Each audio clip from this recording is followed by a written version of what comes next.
आज जो कहानी मैं आपको बताने जा रहा हूँ, शायद इससे मिलती जुलती कहानी आपने पहले से सुनी होगी या किसी टीवी या वीडियो में देखे होंगे।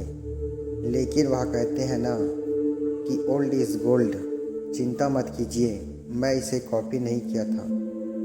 हाँ, थोड़ा सा इंस्पायर ज़रूर हुआ हूँ। भले ही यह कहानी पुरानी है, लेकिन इसको मैं बिल्कुल नए अंदाज में आपको बताने जा रहा हूँ। माँ की ममता पर लिखी ये कहानी पुरानी होते हुए भी ज़रूर आपके दिल में उतर जाएगी। ध्यान से सुनिएगा। यह कहानी 300 साल पहले की है। एक महिला को शादी के 12 साल हो गए थे, लेकिन उसे संतान सुख नहीं मिला। बच्चे को पाने के लिए उस महिला ने न जाने क्या क्या उपाय किए थे। डॉक्टरों के पास गई थी, बाबा भक्तों के पास गई थी, मंदिर, मस्जिद, गुरुद्वारा या चर्च में न जाने कहाँ कहाँ नहीं गई थी। जिस भगवान की पूजा करने कहा, उस भगवान का पूजा किया था और जितने उपाय और उपवास करने के लिए कहे सब किए। कहते हैं ना कि अगर दिल से और तन मन धन से कोई चीज़ चाहो तो मिल ही जाती है। इस महिला को भी उसकी तपस्या का वरदान उसके बेटे के रूप में मिल ही गया। 12 साल की दुख, दर्द और पीड़ा अपने बेटे का चेहरा देखते ही खुशी और संतुष्टि में बदल गया। लेकिन अभी शायद उसकी तपस्या पूरी ही कहाँ हुई थी। शायद भगवान को अभी उसकी परीक्षा और लेनी बाकी थी। जब उसका बच्चा 1 वर्ष का हुआ तो एक दूसरी महिला ने उसका बच्चा चुरा लिया। सोचिए उस माँ के दिल में क्या गुजरी होगी, जिसने दुनिया में सबसे ज़्यादा जिस बच्चे के लिए अपनी ज़िंदगी जी थी, उससे उसका बच्चा ही छीना गया। उसे ऐसा लगा जैसे किसी ने उसका बच्चा नहीं, उसके शरीर से उसकी आत्मा ही चुरा लिया हो। उस दिन से उस माँ का जैसे खाना पीना सोना सब कुछ छूट गया। उसे न भूख लगती, न प्यास लगती, न नींद आती। हार मान जाए वह माँ ही कैसी। अपनी बच्चे को ढूंढने में उसने ज़मीन आसमान एक कर दी और आखिरकार उसने अपने बच्चे का पता लगा ही लिया। वह पहुंच गई उस चोर महिला के पास अपने बच्चे को वापस लेने के लिए। जब बच्चे की मां ने उस चोर महिला से अपने बच्चे को वापस पाना चाहा, तो वह महिला ऐसा जताने लगी जैसे वह उसका खुद का ही बच्चा हो। जब बच्चे की माँ को लगा कि किसी भी तरह से बात नहीं बनने वाली, तब वो इस मुद्दे को राजा के पास लेकर गई। राजा के दरबार में दोनों महिलाओं को बुलाया गया।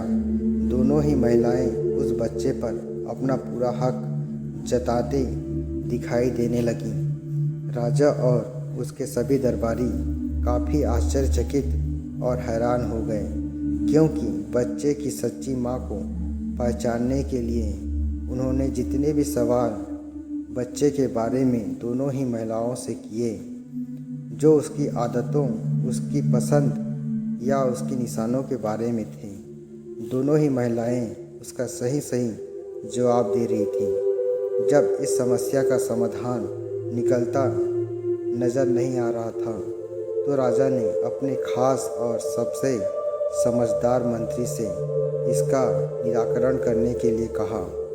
मंत्री ने बिना 1 मिनट की देरी किए तुरंत राजा से कहा कि महाराज, मुझे लगता है कि इन दोनों का ही उस बच्चे पर बराबर का हक है।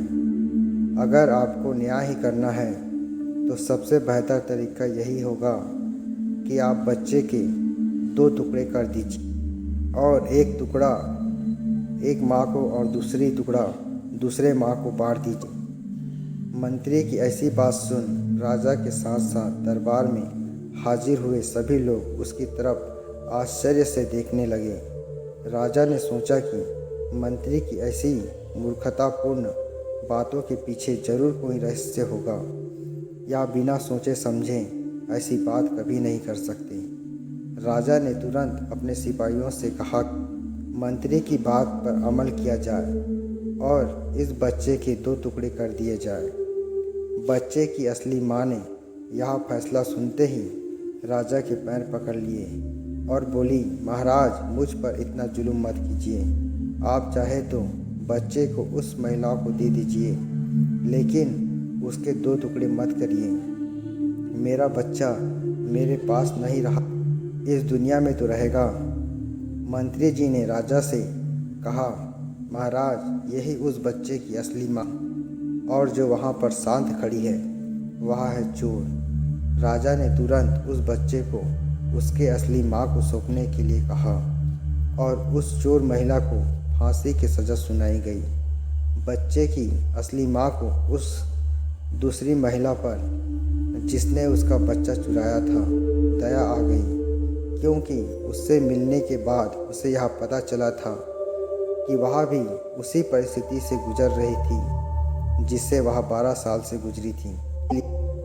इस महिला ने अपने बाँझपन के चलते अपनी गोद भरने के लिए उस बच्चे को चुराया था, और चुराने के बाद भी वह उस बच्चे को अपने खुद के बेटे की तरह प्यार करती थी। बच्चे की असली माँ ने दरबार में विनती कर उस महिला को माफ़ करने के लिए कहा, और महाराज ने उस महिला को माफ़ कर दिया। दोनों महिलाएं दरबार से वापस चले गए और अब उस महिला के 2 माँ हो गए। दोनों माँ ने उस बच्चे को बड़े लाड प्यार से दोनों माँ ने उस बच्चे को बहुत प्यार दिए। दोस्तों, यह कहानी हमें यह बताती है कि कैसे एक माँ अपनी औलाद के लिए कुछ भी कर गुजरती है, और यह भी सच बात है कि एक माँ का दर्द दूसरे माँ से ज़्यादा कोई भी नहीं समझ सकता।